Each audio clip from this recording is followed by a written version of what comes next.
It's time for us to flow with tarot. I have already picked a card. All right.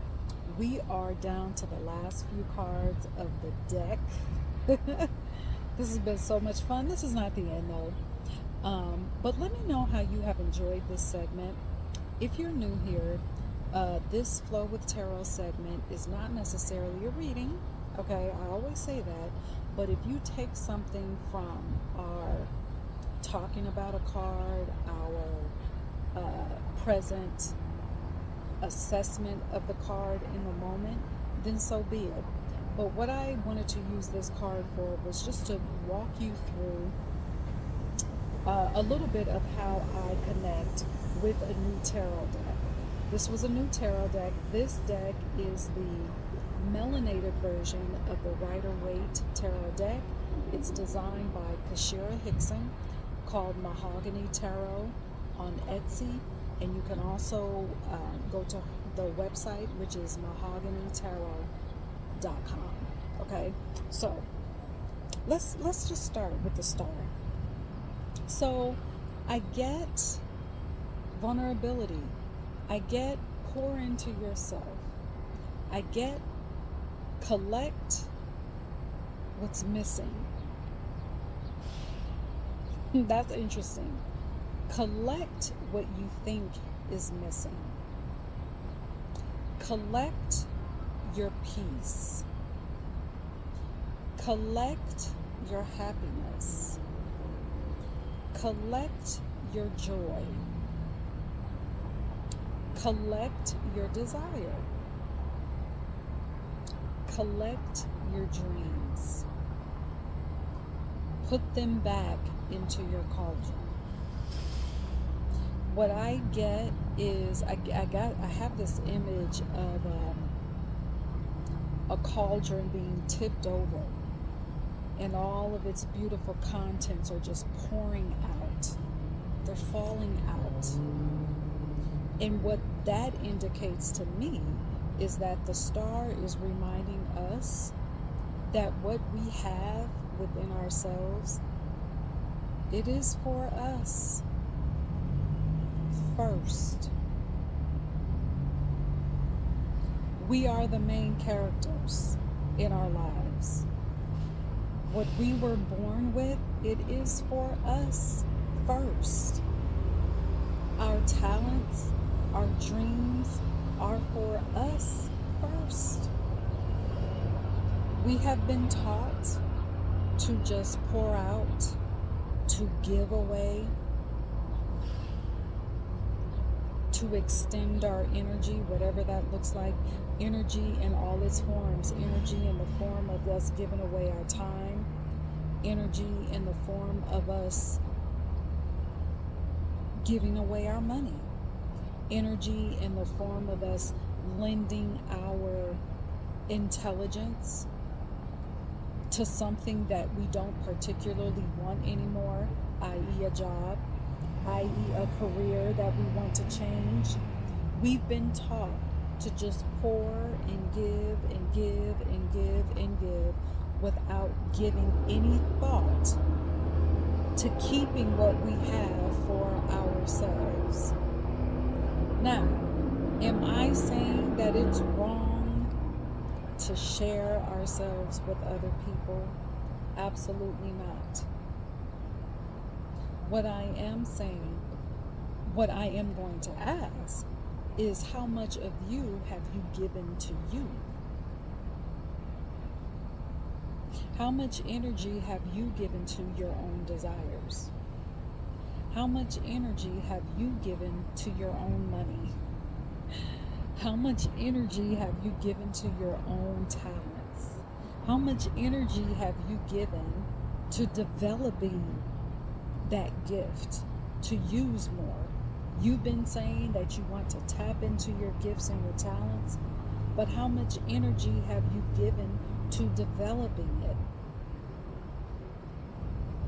How much energy have you given to studying it?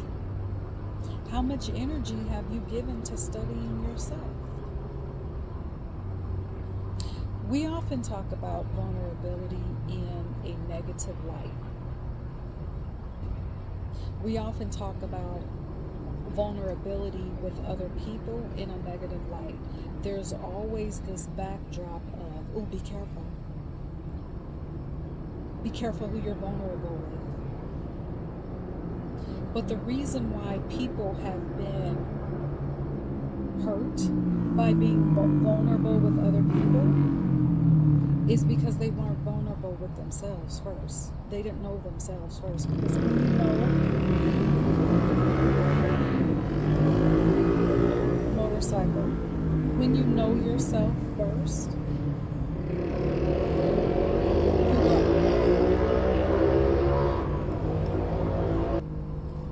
sorry, it was a motorcycle. When you are vulnerable with yourself first, because you know exactly what you need, you know exactly what your standards are, you know exactly what you want, you can set those with other people. And that's what happens when people get hurt by being vulnerable with other people, because they don't know themselves. So when you don't know yourself, it's easy for you to latch on to something or someone who isn't worth shit. That makes it easy for you to latch on to someone, to be vulnerable with someone, to bare your soul with someone who has ill intent. When you are in tune with yourself, a person who has ill intent can't even get close to you, because you will spot that person from miles away. Because when you are in tune with yourself, you are in tune with your spirit. You are in tune with your soul. You are in tune with your intuition. Now, does that mean that people won't still attempt? They may try, but they won't get far. I have never seen so many motorcycles. I apologize, you all. I promise you, I have never seen so many motorcycles. Okay? I do videos outside all the time, even walking. Okay, anyway. Does that mean when you know yourself, okay, does that mean that people won't try? People who have ill intent won't try? No, it doesn't mean they won't attempt. But you will not be harmed by their attempt. Because again, you know yourself to the point where you'll be able to spot if there is a situation that is not good for you. So, collect your energy. Fill up your cauldron first. Fill up your cauldron first. And then after you are fulfilled, then you can decide freely who you want to share your genius with. You can decide who you want to share your magic with. But just like the card says, the star, you are the star. You are it. Main character. That's what the star is reminding us, that we are the main character in our lives.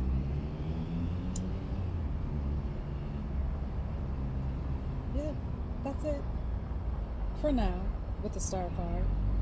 Let me know what your takeaways are from this card. I apologize for all the pauses, the motorcycle pauses. And remember, if you are desiring a reading and if you have a specific question, please make your question specific, and do not come to the reading with a yes or no question, okay? Make sure your question is detailed, all right? And I just want to throw that out there. So bring whatever you're facing and get a reading on it, okay? So that information can be confirmed for you all right? So that you can get wisdom and notice an energetic pattern that you may not see. Sometimes we can be so close to a situation where we can have, tunnel vision is good at certain times. But when you need to take a step back from a situation, sometimes it's hard to do that with tunnel vision. Okay? So book a reading with me and let the reading help guide you through whatever situation it is that you're looking at right now. Okay? You can do that on my website. I'll put the link in the comment section for you to schedule your reading, and I would be happy to support.